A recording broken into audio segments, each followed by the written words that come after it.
অবস্থাটা কি ছিল। আজকে তো একটু কি বলে ত্রুটি হয়ে গেলে বাঘের মতন রেগে মেগে ওঠো। এই ঘরে আমারে রাখলি, আমার এসি রুম দিতে পারিস নাই। এই মোটরসাইকেল আসতে দেরি হইল কেন? এই বেটা হুজুর কেন? কিন্তু তুমি যে নবীর কালেমার দাওয়াত দিতে এসেছ, ইতিহাস খুঁজে দেখো সেই নবীর প্রাথমিক জীবনটা কেমন ছিল। নবী সারাদিন বাহির হতে পারত না, রাতের অন্ধকারে পেশার মতন, রাতের অন্ধকারে চোরের মতন আস্তে করে বাহির হয়ে যেত।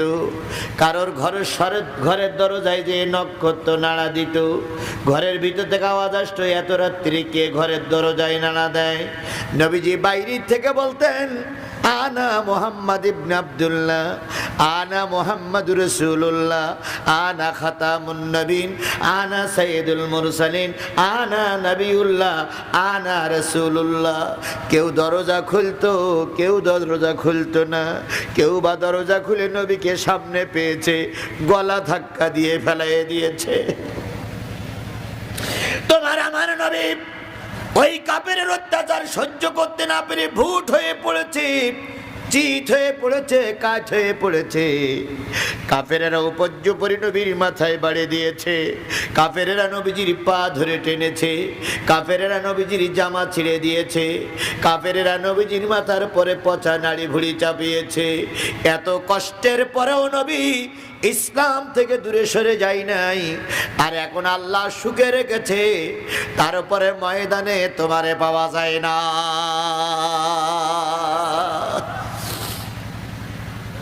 তোমার ভাইরা প্রতিদিন রাত হয়ে গেলে নবী যখন প্রস্তুতি নিতেন, খাদিজা সামনে যে দাঁড়ায় বলতেন, ইয়া রাসূলুল্লাহ, আর কত মার খাবেন, আর কত আহত হবেন, আর কত পচা নাড়ি ভুড়ি মাথার পরে চাপানো হবে। তুমি যখন ঘরের থেকে বেরিয়ে যাও, আবু লাহাবের গোষ্ঠীরা রক্ত পচা নাড়ি ভুড়ি আমার ঘরের ভিতরে রেখে যায়, শুধুমাত্র কালেমার দাওয়াত দেওয়ার কারণে। এত নির্যাতন, এত অত্যাচার আল্লাহর নবী সইল, আর তুমি সেই নবীর উম্মত হয়ে খাচ্ছ আর আরামে ঘুরে বেড়াচ্ছ। একটা বারের জন্য ইসলাম নিয়ে কোনো মাথা ব্যথা তোমার না।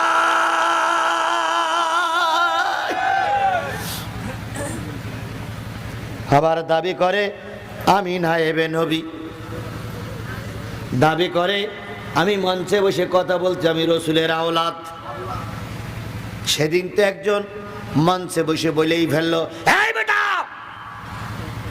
আমি রসুলের নায়েব, এখানে চেয়ারে বসে কথা বলছি, মানে আমি রসুল কথা বলছি, আমার সঙ্গে বিয়া। কোথায় কার সঙ্গে তুলনা করতেছো? রসুলের ইতিহাস একবার খুঁজে দেখো। রসুলের জীবনটা ছিল ব্যথা, দুঃখে, কষ্টে ভরা।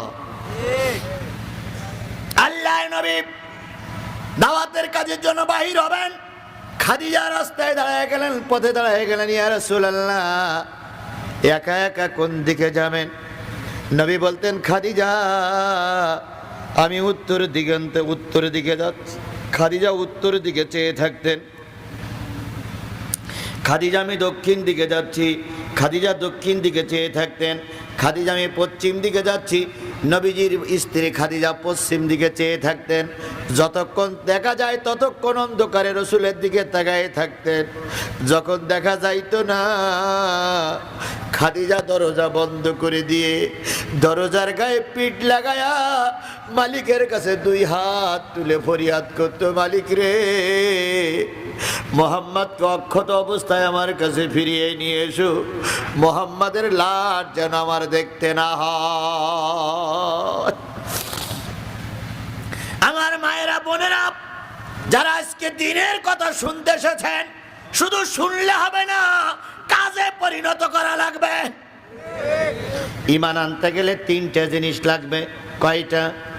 এক নম্বর, মুখে উচ্চারণ করতে হবে, 2 নম্বরে অন্তরে বিশ্বাস করতে হবে, 4 নম্বরে কাজে পরিণত, 3 নম্বরে কাজে পরিণত করার নাম হলো ঈমান। শুধু ইমানদার ইমানদার বলে দাবি করলে কাজ হবে না, জোরে বলেন ঠিক না ঠিক? আবারও যাই, কুষ্টিয়ায় যে ভদ্রলোক ওয়াজের বিরুদ্ধে, কোরআনের বিরুদ্ধে, ইসলামের বিরুদ্ধে কথা বলেছেন, ওনার নামটা কিন্তু মুসলমান। ওনার নামটা কি? মুসলমান। উনি মাদ্রাসায় পড়ে, হাফেজ হতে চায়, আর হাফেজা। মাশাআল্লাহ, জি জি, 200 টাকা দিয়ে যাক আল্লাহর হাফেজ বানাই দেখ, আল্লাহ কবুল করুন। আমার ভাইরা, ওনার নামটা কিন্তু মুসলমান। যেই ভদ্রলোক রাষ্ট্র ধর্ম ইসলাম মানি না বলে ফতোয়া দিলেন, ওনার নামটাও কিন্তু মুসলমান। যেই ব্যক্তি ইসলামের বিরুদ্ধে কথা বলে, মাইর খেয়ে বোরকা পরে ভারতে পালাই চলে গেছিল যে নারী, ওর নামটাও কিন্তু মুসলমান। মুসলমান নাম থাকলে শুধু হবে না, কাজে মুসলমানিত্ব থাকা লাগবে। গরু খাওয়া মুসলমান আছে, চামড়া বাদ দেওয়া মুসলমান আমার সমাজে বহুত আছে। বাবা সেই কবে একটা চামড়া কেটে বাদ দিয়ে গেছে, সেই সূত্রে উনি মুসলমান। আর কুরবানির সময় গরু খায় জনমের খাওয়া, এই সূত্রে মুসলমান। কাজের মুসলমান পাওয়া খুবই কষ্ট, কথা বলেন ঠিক না বেঠিক? আমার ভাইরা, নবীজি দাওয়াত দিতে যেতেন, মাঝরাত্রি ফিরতেন, সন্ধ্যা রাত্রি ফিরতেন, শেষ রাত্রি ফিরতেন, সকালবেলা ফিরতেন। এসে দেখতেন খাদিজা দরজার গায়ে পিঠ লাগে চুপ করে দাঁড়ায় আছে। একবার বাইরে থেকে বলতেন খাদিজা, খাদিজা, খাদিজা দরজা খুলে দিত। একদিন পরীক্ষা করলেন, 2 দিন পরীক্ষা করলেন, 3 দিন পরীক্ষা করলেন, 4 দিন পরীক্ষা করলেন। 1 মাসের মাথায় যে নবীজি বলতেছেন খাদিজা তুমি কি রাত্রিরে ঘুমাও না রে খাদিজা? নবীজি বলেন খাদিজা তোমার চোখে কি ঘুম আসে না?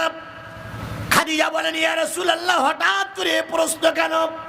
নবীজি বললেন আমি দাওয়াতি তাবলীগের কাজে গিয়েছি, রাতের অন্ধকারে ফিরেছি, শেষ রাত্রি ফিরেছি, সন্ধ্যা রাত্রি ফিরেছি, তাহাজ্জুদের পরে ফিরেছি, তাহাজ্জুদের সময় ফিরেছি।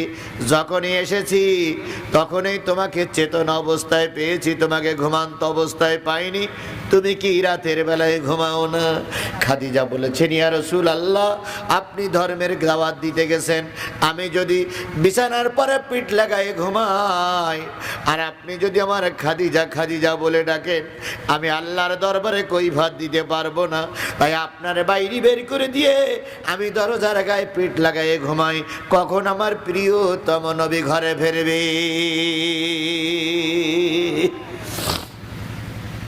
আর আজকে আমরা মামার বাড়ির ইসলাম পেয়েছি, দাদুর বাড়ির ইসলাম পেয়েছি, ইসলামটারে মামার বাড়ির পৈতৃক সম্পদ মনে করেছি। ইসলাম যেখানে যাক আমার যেন কোনো দায়িত্ব নাই, আমার যেন কোনো কর্তব্য নাই, আমি আর আপনি মামার বাড়ির মতন ঘুরে বেড়াচ্ছি, কথা বলেন ঠিক না বেঠিক? এই অবস্থায় যদি চলতে থাকে নবীজির কাছে মুখ দেখানো যাবে না। অনেক দিন চলে গেল, 6 বছর দাওয়াতি কাজ করলেন। কয় বছর? এই মুসলমান আমার দিকে খেয়াল করেন, কয় বছর দাওয়াতি কাজ করলেন? 6 বছর দাওয়াতি কাজ করে ইসলামের খুব বেশি উপকার হলো না, মায়েরারও আসতে লাগলো। রসুল তো একদিন কাবার চত্বরে যেয়ে বললেন আল্লাহ আমাকে দিয়ে যদি ইসলামের কাজ করাইয়া নাও তাহলে 2 ওমরের 1 ওমরকে মুসলমান বানাই দাও। আরেকটু জোরে বলেন, আরেকটু জোরে বলেন সুবহানাল্লাহ।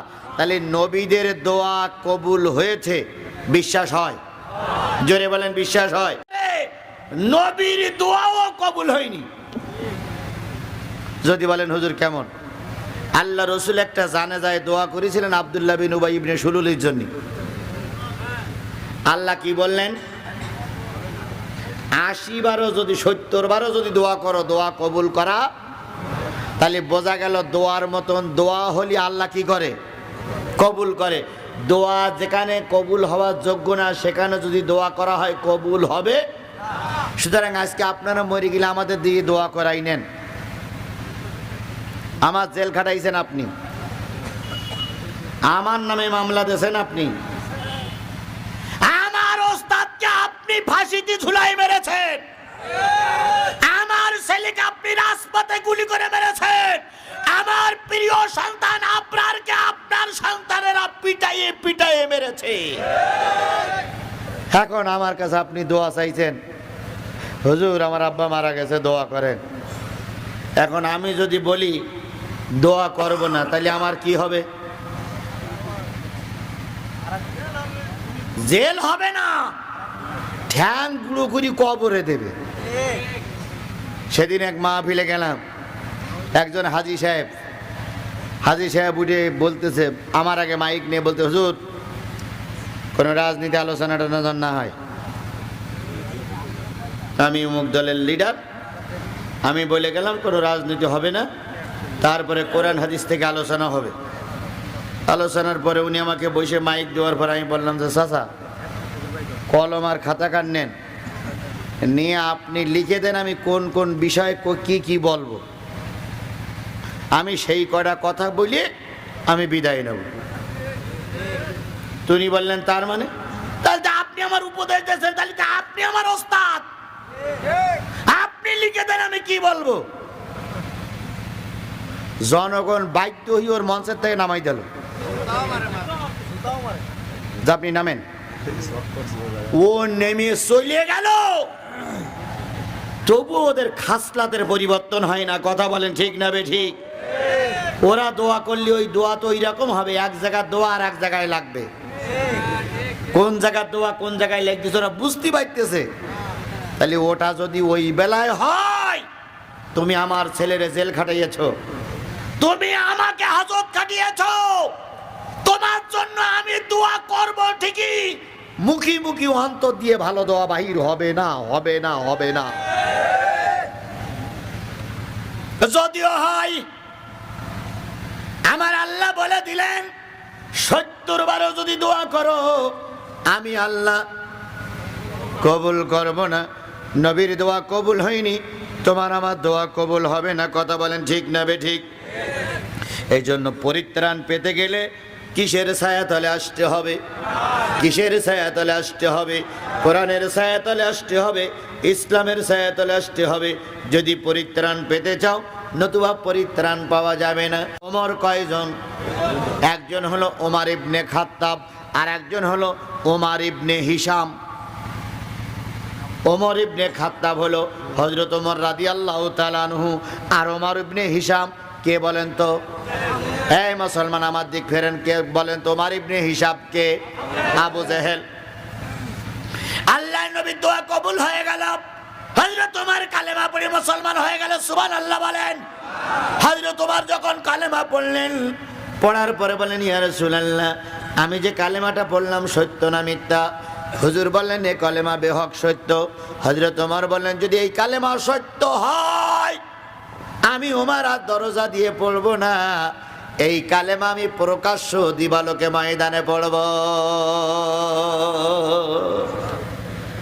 লোকের মতন লোক হলে বেশি লাগে না, একজনই যথেষ্ট।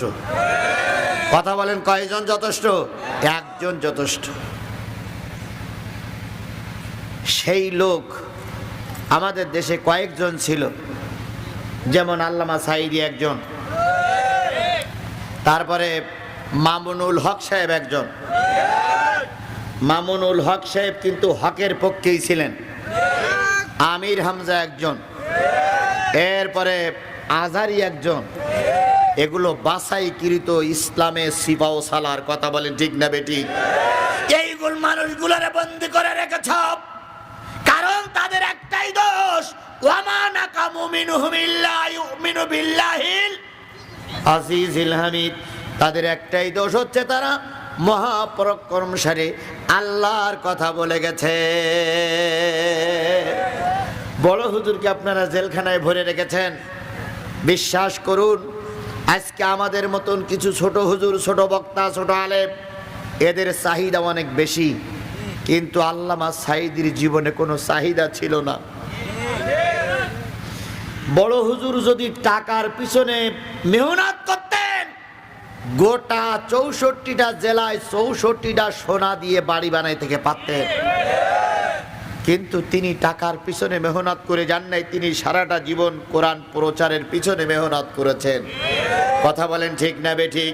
এমন একজন লোককে আপনারা গ্রেফতার করে রেখে এখন আপনারা আমাদের কাছে দোয়া চান, কোন দোয়া কাজে লাগবে বলে আমার মনে হয় না। দোয়া আমরা করব, না করলে তো আর পিঠ বাঁচবে না। আবার দোয়া না করলে আমার দাওয়াত থাকবে না, দোয়া না করলে আমার খাওয়া হবে না। আমার তো এখন আল্লাহ খাওয়ায় না, খাওয়ায় এখন নেতারা। আল্লাহ খাওয়ায় না, খাওয়ায় এখন নেতারা। কথা বলেন ঠিক না বেঠিক? এই জন্য আল্লাহর পক্ষে কথা বলতে ও লজ্জা লাগে। ও জানে আল্লাহ আমার বাঁচাতে পারবে না, বাঁচাবে আমার নেতাই। তা না হলে আল্লাহর পক্ষে কথা বলতে তোমার এত ভয় লাগে কেন? কেন তুমি হক কথা বলো না? কি হয়েছে তোমার? শেষ পর্যন্ত যেটা হতে পারে সেটা মৃত্যু। কি হতে পারে? তবে একটা জিনিস মনে রাখবেন, শহীদি মৃত্যুর চাইতে দামি মৃত্যু আর পৃথিবীতে কিচ্ছু নাই। আল্লাহ রসুলও দোয়া করতেন, আল্লাহ তুমি আমাকে শহীদি মৃত্যু দান করিও। সুতরাং শহীদি মৃত্যুর চাইতে উত্তম মৃত্যু আর কিচ্ছু নাই। এই জন্য আমরা জীবনকে কার রাস্তায় বিলাইয়ে দেব? আমার ভাইয়েরা, হযরত ওমর কালেমা পড়ে মুসলমান হয়ে গেলেন। ওমর বলেন, ইয়া রাসূলুল্লাহ, কালেমা যেটা পড়েছি সত্য না মিথ্যা? ওমর নবী বললেন সত্য। কই ইয়া রাসূলুল্লাহ, সত্য কালেমা যদি হয় ঘরের দরজা দিয়ে আর কালেমা পড়বো না, প্রকাশ্য সবারই সামনে কালেমা পড়বো। নবীজি বলেন, ওমর চারিদিক কিন্তু শত্রু মৌমাছির মতন ঘুনঘুন ঘুনঘুন ঘুনঘুন করতেছে। চারিদিকে শত্রু, আমার চারিদিকে বন্ধু না শত্রু? জোরে বলেন, বন্ধু না শত্রু?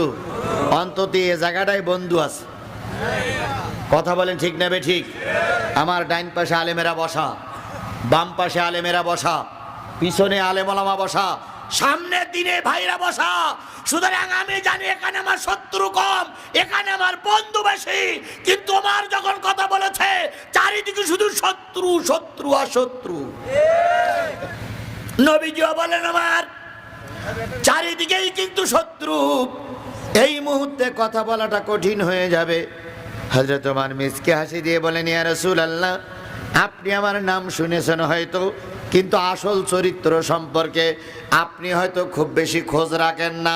তবে আমার খোঁজ আবু জেহেল জানে, আমার সংবাদ আবু সুফিয়ান জানে, আমার সংবাদ ওলীদ ইবনে মুগীরা জানে। আপনি শুধু দোয়া করেন। আপনার দলে এখন লোক কয়জন আছে? হুজুর বললেন দলের লোক পুরুষ 16 জন আর তুমি 17 নম্বর। তাহলে মোট কয়জন? 17 জন পুরুষ আর রসুল 18 জন। হযরত ওমর বলেন, আপনার যাওয়া লাগবে না, আপনি ঘরে বসে দোয়া করেন। আমি যাচ্ছি এই 16 জন লোক নিয়ে কাবার চত্বরে ইসলামের দাওয়াত দেব। আর একটু জোরে বলবেন না সুবহানাল্লাহ? আরো জোরে সুবহানাল্লাহ। তাহলে বাঘের বাচ্চা একজনই যথেষ্ট। কথা বলেন ঠিক না বেঠিক? এই কথাগুলো কিন্তু কেউ না বুঝলে ইহুদিরা বুঝতেছে, খ্রিস্টানেরা বুঝতেছে। এই জন্য বারবার ইসলামের পরে তারা একটা একটা করে নিষেধাজ্ঞা জারি করছে। প্রথম নিষেধাজ্ঞা জারি করলো পিস টিভির উপরে, তারপরে নিষেধাজ্ঞা জারি করলো, এই কথা বলেন কেন? তারপরে নিষেধাজ্ঞা জারি করলো জাকির নায়েকের বিরুদ্ধে। এরপরে ষড়যন্ত্র করে, তার আগেই ষড়যন্ত্র করে বড় হুজুরকে জেলখানায় ভরে রাখলো। কথা বলেন, কথা বলেন, কথা বলতে হবে। এরপরে চক্রান্ত করে আজারিরে দেশ থেকে বাইরে বের করে দিল।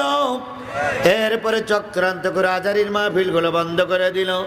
এবার সর্বশেষ চক্রান্ত হয়েছে তাবলীগ জামাতের উপরে। সর্বশেষ সর্বশেষ চক্রান্ত করতেছে কিসের উপরে? তাবলিগের উপরে। ওই যে সৌদি সরকার একটা হুকুম জারি করেছে, শোনেননি আপনারা? শোনেননি আপনারা? যদিও তাবলিগের ভিতরে অনেক ত্রুটি বিচ্যুতি আছে, তাবলিগের ফাজাইল আমলের ভিতরে হয়তো থাকতেই পারে কোনো ত্রুটি বিচ্যুতি, কারণ সেটা তো কোরআন না, সেটা তো মানুষের লেখা। কথা বলেন ঠিক না বেঠিক?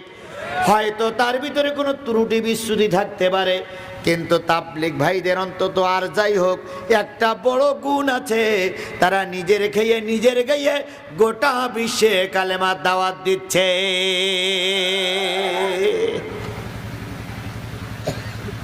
সৌদি সরকারের ধর্ম মন্ত্রণালয় থেকে নিষেধাজ্ঞা জারি হলো, তাবলিগের কোনো জামাত সৌদিতে অবস্থান করতে পারবে না, সৌদিতে ঢুকতে পারবে না, তাবলিগের কোনো কার্যক্রম তারা সেখানে চলতে দেবে না। তার মানে ইসলাম পেয়েছে আমরা মক্কা মদিনার থেকে, ওখান থেকে ঘোষণা আসা মানেই, ওখান থেকে ঘোষণা আসা মানেই, ওখান থেকে ঘোষণা আসা মানেই গোটা বিশ্ব জানবে তাবলিগ একটা ভ্রান্ত পথে আছে। কথা বলেন ঠিক না বেঠিক?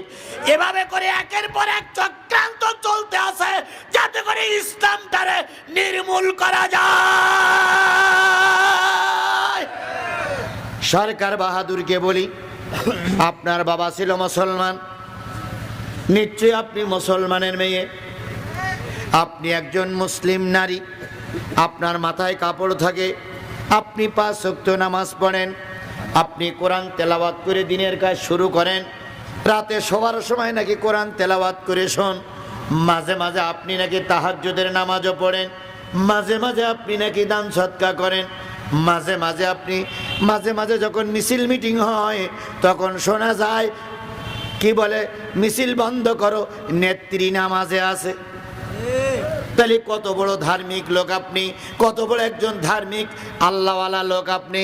আপনার কাছে দাবি করি আপনি আজারিরে তাড়াতাড়ি দেশে ফিরে নিয়ে আসুন, নতুবা ওই মালয়েশিয়ার থেকে হয়তো ইহুদির বাচ্চারা আজারিরে গায়েব করে দিতে পারে। আর আজারি যদি গায়েব হয়ে যায় বাংলাদেশের একটা রত্ন গায়েব হয়ে যাবে। সুতরাং চক্রান্ত চলছে, কথা বলেন ঠিক না বেঠিক? তবে লোকের মতন লোক যদি একজন থাকে তাদের দ্বারা ইসলামের কাজ হবে। কথা বলেন আরো জোরে বলেন ঠিক না বেঠিক? আল্লাহর নবী, ইয়া রাসূলুল্লাহ আমি দাওয়াত দিতে যাচ্ছি, আপনি দোয়া করুন। নবী চিন্তা করলেন আজকে মায়ের মিস নেই, হযরত ওমর চলে গেলেন, পিছনে কয়জন লোক? 16 জন। নবী ঘরে বসে দোয়া করতেছেন, 16 জন লোক নিয়ে হযরত ওমর চলে গেলেন, কাবার হাতিমে দাঁড়ালেন, সমস্ত নেতাদের ডেকে বললেন আবু জেহেল বেরিয়ে এসো, নতুন সংবাদ। আবু সুফিয়ান বেরিয়ে এসো, আশ্চর্য সংবাদ। ওয়ালিদ ইবনে মুগীরা বেরিয়ে এসো, গায়েবের সংবাদ। সবাই ইঁদুরের গর্তের থেকে যেমন বেরিয়ে আসে, ইঁদুর গর্তের মুখের থেকে বেরিয়ে এসে মুখ বেরি করে দিয়ে বলল কি সংবাদ? হযরত ওমর বলেন আবু জেহেল, আমি ওমর কালেমা পড়ে মুসলমান হয়েছি।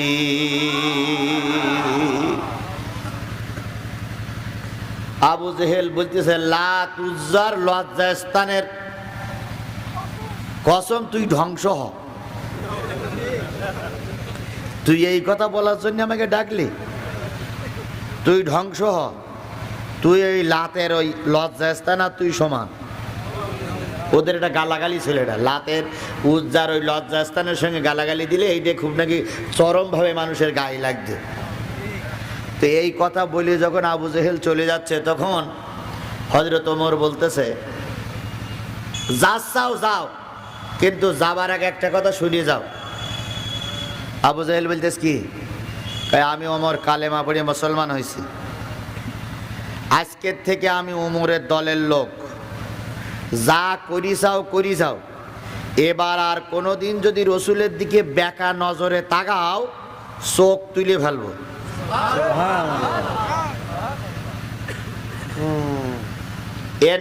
এর নাম হইল শক্তর ভক্ত নরমের জম। ওলীদ ইবনে মুগীরা বলতেছে, নেতা ইট ফেলে মারবো, পাথর ফেলে মারবো? আবু জেহেল কয়, তাকাই দেখ, চোখ বড় বড় হয়ে গেছে, তুই যদি মারিস তোর কামড়াই খেয়ে ফেলবে, ও সেইতে বাড়ি হাট। আবু জেহেল গোষ্ঠী নিয়ে বাড়ি চলে গেল। ওমর বললেন, পিছনে কয়জন আছে? কয় 16 জন। কয় এখান থেকে তাকবীর শুরু হবে। আর একটু জোরে বলেন। ওই ইসলামের প্রথম তাকবীর শুরু হলো নারায়ে তাকবীর। এই নারায়ে তাকবীরটা দিয়েছিল হযরত ওমর। পিছনের 16 জন তাকবীরের ধ্বনিতে আওয়াজ দিয়েছিল। এই যে তাকবীর শুরু হলো, সেই তাকবীর এখনো আছে, সেই তাকবীর এখনো আছে। কথা বলেন ঠিক না বেঠিক? ওমরের সেই তাকবীর এখনো চলতেছে। এই জন্য সকলকে বলি, শক্তের ভক্ত নরমের জম, শক্তের পক্ষে থাকো, আল্লাহ পাক সম্মান দিয়ে দেবে। হযরত ওমর রাদিয়াল্লাহু তাআলা কালেমা পড়ে বাড়ি আসলেন। নবী ওমরের জন্য দোয়া করলেন। কাফেররা কি চুপ করে থাকবে? কাফেররা কি চুপ করে থাকবে? ষড়যন্ত্র পাকাইতে শুরু করলো। পরের দিন আবু জেহেল জরুরি ভিত্তিতে জাতীয় সংসদ তলব করলেন।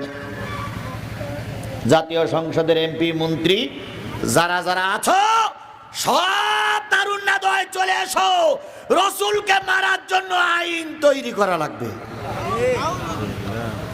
কি তৈরি করা লাগবে? জোরে বলেন, কি তৈরি করা লাগবে? এখন আইন তৈরি হয় কোথায়? সংসদে। আইন তৈরি হয় কোথায়? এই মুসলমান জোরে বলেন, আইন তৈরি হয় কোথায়? সংসদে। আমাদের বাংলাদেশের একটা সংসদ আছে না নাই? এই সংসদের সদস্য কয়জন বলেন তো? 300 পুরুষ আর 30 জন হলো, এখন বোধহয় আরো কয়েকজন বেড়েছে, 350 জন। 50 জন নারী, 300 হলো পুরুষ। এই 350 জন সদস্যরা ওখানে বসে আইন তৈরি করে, সেই আইন দিয়ে দেশ চলে। তাহলে জাতীয় সংসদ হলো আইন তৈরি করার কারখানা। আবু জেহেলের একটা সংসদ ছিল, নাম কি? দারুন নাদোয়া। নাম কি? এই দারুন নাদোয়া ছিল 12 দলীয় জোটের। কয় দল? আর ওই 12টা দলের ভিতরে 40 জন সদস্য ছিল। সবগুলো সদস্য আবু জেহেলের তৈরি করা। জনগণ তৈরি করি নাই, সব আবু জেহেল নিজে নিজে বানাইছে। তাহলে নিজে নিজে যারা জাতীয় সংসদ তৈরি করে, ওই সংসদটা হয় আবু জেহেলের সংসদ।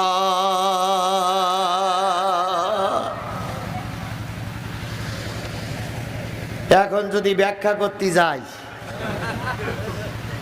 তাহলে আমার কি আর বাড়ি যাওয়া যাবে? যাবে? যাবে? বলবে তোর এ ব্যাখ্যা করতে বলল কেডা? এই জন্য ব্যাখ্যা ওই পর্যন্ত থাক। তবে একটা জিনিস মেনে নেবেন, জনগণ যে সংসদ বানায়, ওই সংসদ হলো জনগণের সংসদ। আর আবু জেহেল যে সংসদ বানায়, ওই সংসদ হলো নবী মারার সংসদ। তাহলে পৃথিবীতে কোন দেশে, তাই সেটা ভারতে হোক, আমেরিকায় হোক, রাশিয়ায় হোক, জাপানে হোক, জার্মানে হোক, চীনে হোক, বাংলাদেশে হোক, পাকিস্তানে হোক, ভারতে হোক, জনগণের ভোটে যদি নেতা নির্বাচিত না হয়ে, নেতার বড় নেতার ভোটে যদি নির্বাচিত, জনগণের ভোটে যদি নেতা না হয়ে যদি নিজেরা নিজেরা নেতা বানিয়ে জাতীয় সংসদে পাঠায়, ওই সংসদে যে আইনটা তৈরি হয়, ওই আইন হলো আবু জেহেলের আইন। ওই আইন জনগণের আইন না।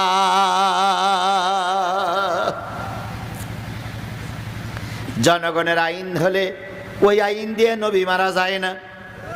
জনগণের আইন হলে ওই আইন দিয়ে সৎ লোকের ধরা যায় না।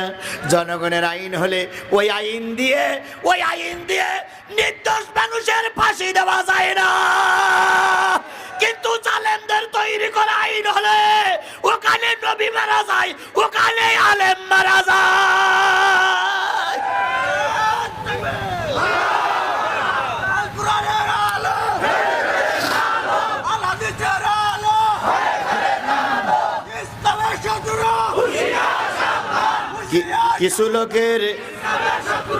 কিছু লোকের খারাপ লাগাইটাই স্বাভাবিক।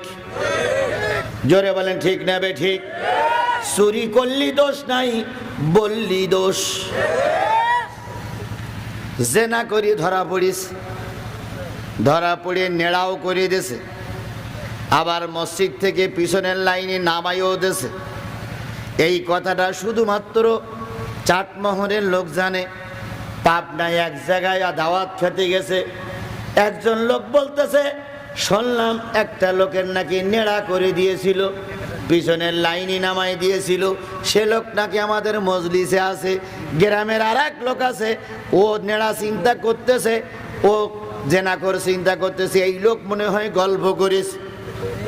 তার মানে করলি দোষ নাই, বললি দোষ।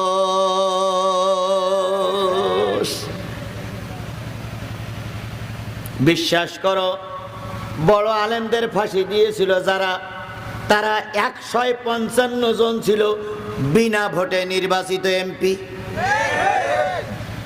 বড় হুজুরি যারা ফাঁসি দায় দিয়েছিল তারা ছিল 155 জন বিনা ভোটের এমপি। তার কোনো নির্বাচন করা লাগেনি, বিনা নির্বাচনে তারা এমপি হয়ে গেছিল।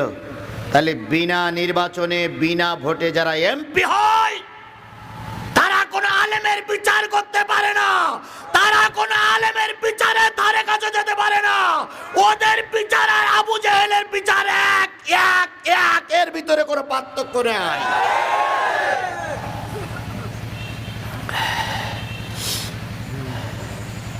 আমার ভাইয়েরা,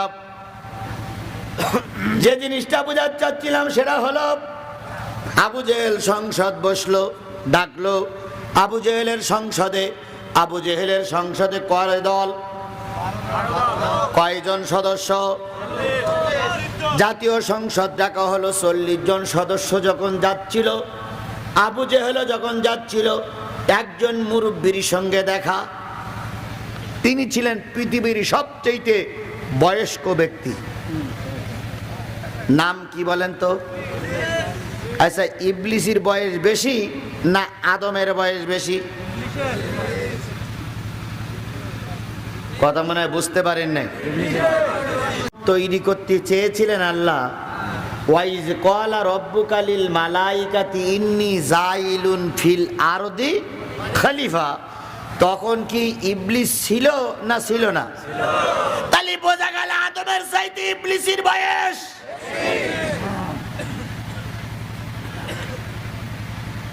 আবু জেহেল যখন সংসদের দিকে যায়, ইবলিস তখন সামনে এসে কয়, ভাই আসসালামু আলাইকুম, ভাই আসসালামু আলাইকুম। এরম সালাম কি আমার সমাজে আছে? কি কায়দায় কয় আসসালামু আলাইকুম, বিসমিল্লাহির রহমানির রহিম।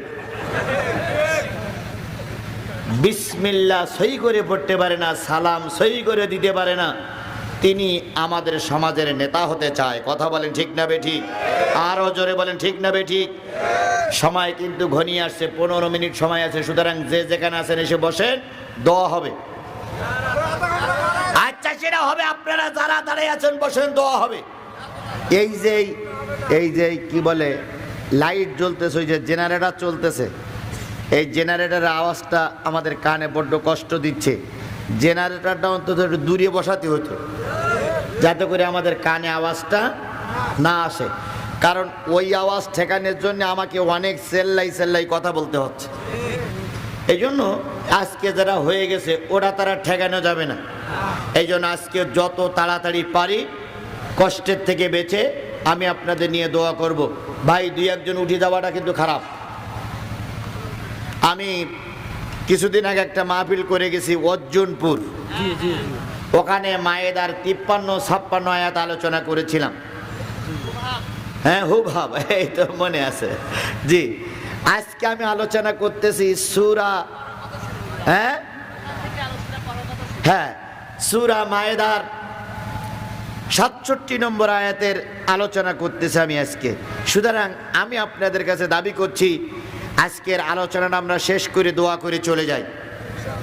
আমরা সবাই এই সময়টা দেওয়ার জন্য চেষ্টা করি, সকলে বলুন আমিন, আরও জোরে বলেন আমিন। হয়তো কেউ মনে করতে পারে যে হুজুরির আরও তো মাহফিল আছে, আমি আজকের যে মাহফিলটা আপনাদের এখানে করতেছি এটা আমার খাতায় নোট করা থাকে, যাতে করে একই আলোচনা দুই জায়গায় না হয়। এই জন্য আমি চেষ্টা করি, হয়তো এই আলোচনাটা আপনারা এর আগেও হয়তো 2-1 বছর আগে কোথাও না কোথাও শুনেছেন, কিন্তু তারপরও এবছর আমি এখানে করতেছি। আগামী বছর আবার আগামী দিনে যেখানে আসবো সেখানে আবার নতুন একটা বিষয়ের পর আলোচনা করবো ইনশাল্লাহ।